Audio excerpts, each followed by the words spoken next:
بسم اللہ الرحمن الرحیم۔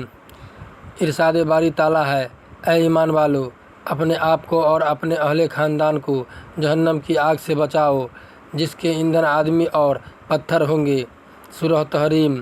سماج میں ہر شخص کی ذمہ داری بتاتے ہوئے مصطفیٰ صلی اللہ علیہ وسلم نے ارشاد فرمایا، خبردار ہو جاؤ، تم میں سے ہر ایک حاکم نگہبان ہے اور ہر ایک سے اس کی رعایا جو لوگ اس کے ماتحت ہے کے بارے میں پوچھا جائے گا۔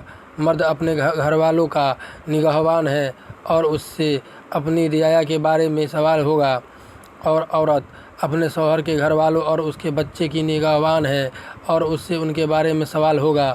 صحیح بخاری، صحیح مسلم۔ آخری نبی صلی اللہ علیہ وسلم نے خبردار کیا کہ 3 طرح کے شخص ایسے ہیں اللہ نے جن کے لیے جنت کو حرام قرار دیا ہے، جن میں سے ایک ہے دیوس، یعنی وہ بغیرت شخص جو اپنے گھر میں برائی دیکھتا ہے لیکن اسے برقرار رکھتا ہے۔ مسند احمد۔ گھر کے بڑوں کی ذمہ داری ہے کہ گھر کے بچوں کو بے حیائی سے روکے۔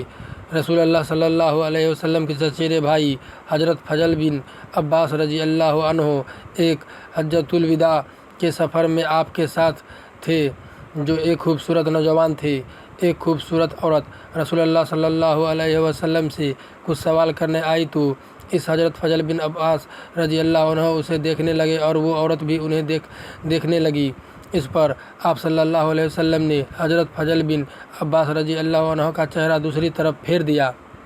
صحیح بخاری، سنن ابو داؤد۔ بے حیائی سے بچنے کے طریقے۔ نماز۔ بے حیائی سے بچنے کا سب سے بہترین طریقہ نماز ہے۔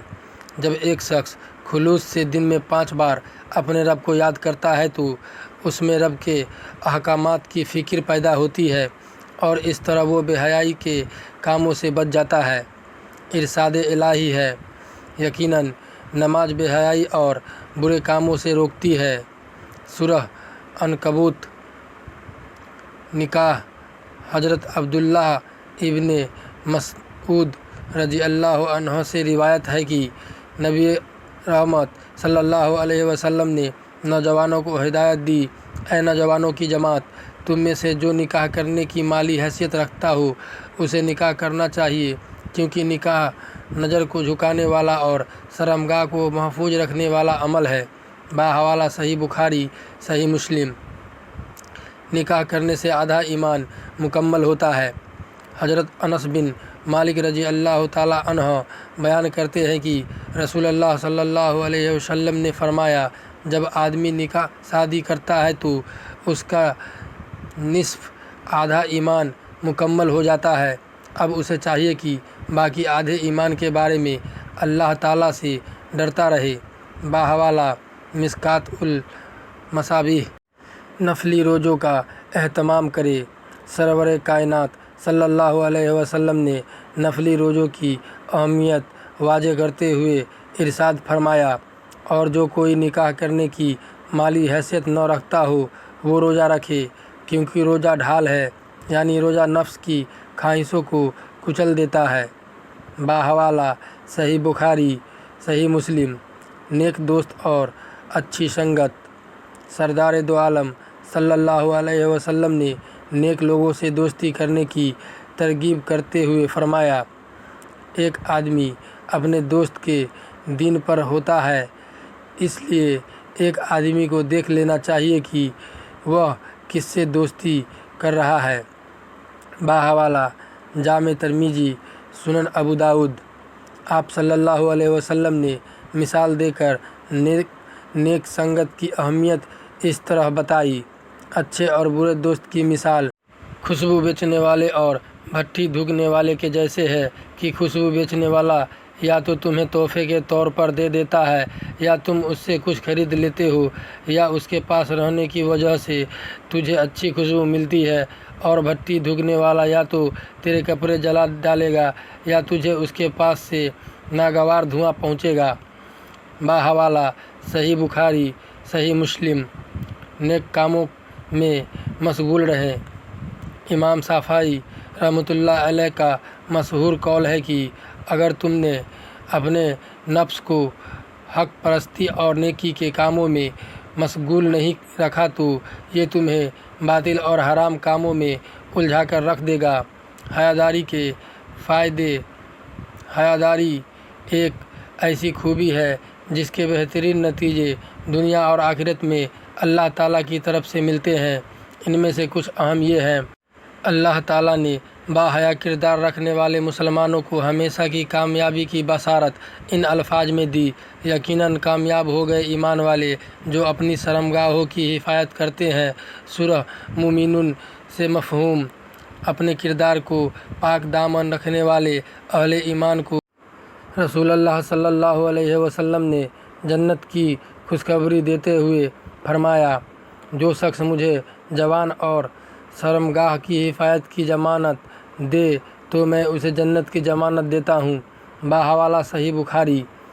رسول رحمت صلی اللہ علیہ وسلم نے بتایا کہ قیامت کے دن جب اللہ کے عرش کے سائے کے سوا کوئی اور سایہ نہ ہوگا تو اس دن اللہ 7 طرح کے خوش نصیب لوگوں کو اپنے عرش کے سائے میں جگہ دے گا، جن میں سے ایک شخص وہ ہوگا جسے کسی خوبصورت اور خاندانی عورت نے زنا کی طرف بلایا اور اس نے کہا کہ میں اللہ سے ڈرتا ہوں۔ بحوالہ مشکوٰۃ المصابیح۔ صحیح بخاری، صحیح مسلم۔ نبی صلی اللہ علیہ وسلم نے ایک سچا واقعہ بیان کیا جس میں 3 آدمی ایک غار میں پھنس گئے اور تینوں نے اپنے نیک اعمال کا وسیلہ دے کر اللہ سے مدد مانگی تو اللہ نے اسے اس غار میں مرنے سے بچا لیا۔ ان میں سے ایک شخص وہ بھی تھا جس نے اللہ کے ڈر سے اپنی شرمگاہ کی حفاظت کی اور زنا سے رک گیا۔ بحوالہ مشکوٰۃ المصابیح۔ صحیح بخاری، صحیح مسلم۔ خلاصہ یہ کہ باحیا مومن مرد اور عورت کے لیے اللہ نے جنت میں بہت بہترین بدلے اور جہنم سے نجات کی خوشخبری دی ہے۔ اللہ نے ایسے لوگوں کو کامیاب قرار دیا ہے۔ اللہ کے عرش کے سائے کا وعدہ کیا گیا ہے۔ جنت کی گارنٹی خود اللہ کے رسول صلی اللہ علیہ وسلم نے دی ہے۔ ایسے لوگوں کو اللہ کے ذریعے دنیا میں بھی خصوصی مدد کی جاتی ہے۔ بے حیائی کا انجام۔ رسول اکرم صلی اللہ علیہ وسلم نے بے حیائی کا ایک بڑا نقصان یہ بتایا کہ بے حیائی جس چیز میں بھی ہو اسے عیبدار بنا دے گی اور حیا جس چیز میں بھی ہو اسے خوبصورت بنا دے گی۔ بحوالہ سنن ترمذی، سنن ابن ماجہ۔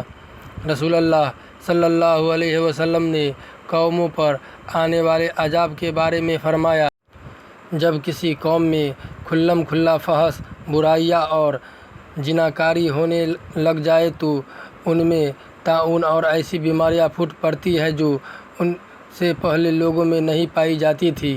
بحوالہ سنن ابن ماجہ۔ قیامت بے حیا لوگوں پر ہی قائم ہوگی۔ آخری نبی صلی اللہ علیہ وسلم نے خبر دی، آخری زمانے میں بدترین لوگ باقی رہ جائیں گے۔ وہ گدھوں کی طرح کھلے عام بدکاری کریں گے۔ انہی بے حیا لوگوں پر قیامت قائم ہوگی۔ بحوالہ صحیح مسلم، مسند احمد۔ مفہوم: اللہ سے حیا کا حق۔ رسول اللہ صلی اللہ علیہ وسلم نے اپنے صحابہ رضی اللہ عنہم کو نصیحت کرتے ہوئے فرمایا، اللہ تعالیٰ سے شرم و حیا کرو جس طرح اس سے شرم و حیا کرنے کا حق ہے، یعنی اللہ سے ہر معاملے میں ڈرو اور تقوی اختیار کرو۔ صحابہ رضی اللہ عنہم نے جواب دیا، اے اللہ کے رسول صلی اللہ علیہ وسلم، ہم اللہ سے شرم و حیا کرتے ہیں اور اس پر اللہ کا شکر ادا کرتے ہیں۔ نبی رحمت صلی اللہ علیہ وسلم نے فرمایا، حیا کا حق وہ نہیں ہے جو تم نے سمجھ رکھا ہے۔ اللہ سے شرم و حیا کرنے کا جو حق ہے وہ یہ ہے کہ تم نے اپنے سر اور اس کے ساتھ جتنی چیزیں ہیں ان کی حفاظت کرو، یعنی اپنا سر غیر اللہ کے سامنے نہ جھکاؤ، نہ بت خانوں پر اور نہ مزاروں پر تکبر اور دکھاوے کے ساتھ عبادت نہ کرو، اور اپنی آنکھوں، کان اور زبان کا غلط استعمال نہ کرو، اور اپنے پیٹ اور اس کے اندر جو چیزیں ہیں ان کی حفاظت کرو، یعنی حرام کمائی سے اپنا پیٹ نہ بھرو۔ اسی طرح اپنی شرمگاہ، ہاتھ، پاؤں اور دل کا اس طرح استعمال کرو کہ اس سے کوئی حرام کام نہ ہونے پائے، اور موت اور ہڈیوں کے گل سڑ جانے کو یاد کیا کرو، اور جسے آخرت کی چاہت ہو وہ دنیا کی جیب و زینت کو چھوڑ دے۔ پھر جس نے یہ سب پورا کیا تو حقیقت میں اسی نے اللہ تعالیٰ سے حیا کی جیسے کہ اس سے حیا کرنے کا حق ہے۔ باحوالہ سنن ترمذی مشکوٰۃ المصابیح۔ بے حیائی امت کو تباہ کرنے والی برائی ہے۔ اس پوسٹ کے آخر میں ہم سلطان صلاح الدین ایوبی رحمۃ اللہ علیہ کا وہ تاریخی بیان نقل کرتے ہیں جو انہوں نے بے حیائی اور کسی قوم کے مستقبل یعنی نوجوانوں کے بارے میں فرمایا۔ اگر کسی قوم سے بنا لڑے اسے تباہ کرنا ہو تو اس کے نوجوانوں میں بے حیائی عام کر دو، وہ قوم اپنے آپ تباہ ہو جائے گی۔ فاتح فلسطین سلطان صلاح الدین ایوبی رحمۃ اللہ علیہ۔ وقت ہے توبہ کرنے کا۔ مومن بندے کی یہ خاصیت ہوتی ہے کہ گناہ ہو جانے کے بعد وہ اللہ کی طرف پلٹتا ہے اور پچھلے گناہوں سے سچی توبہ کرتا ہے۔ یہی خاصیت اللہ نے اپنے آخری پیغام میں انسانیت کو بتائی ہے، اور یہ وہ لوگ ہیں کہ اگر کبھی کوئی بے حیائی کا کام کر بھی بیٹھتے ہیں یا اپنی جان پر ظلم کر گزرتے ہیں تو فوراً اللہ تعالیٰ کو یاد کرتے ہیں، پس وہ اس سے اپنے گناہوں کی معافی مانگتے ہیں، اور اللہ تعالیٰ کے سوا کون ہے جو گناہوں کو معاف کر دے، اور یہ اپنے کیے گناہوں یا برے کاموں پر جان بوجھ کر اڑتے نہیں ہیں۔ سورہ آل عمران۔ اللہ تعالیٰ سے دعا ہے کہ وہ ہمیں سچی توبہ کرنے والا اور حیا اور پاکیزگی کے ساتھ بقایا زندگی گزارنے والا بندہ بنائے اور ہماری پچھلی غلطیوں کو معاف فرمائے، آمین۔ دوستو، امید کرتا ہوں یہ واقعہ آپ کو پسند آیا ہوگا۔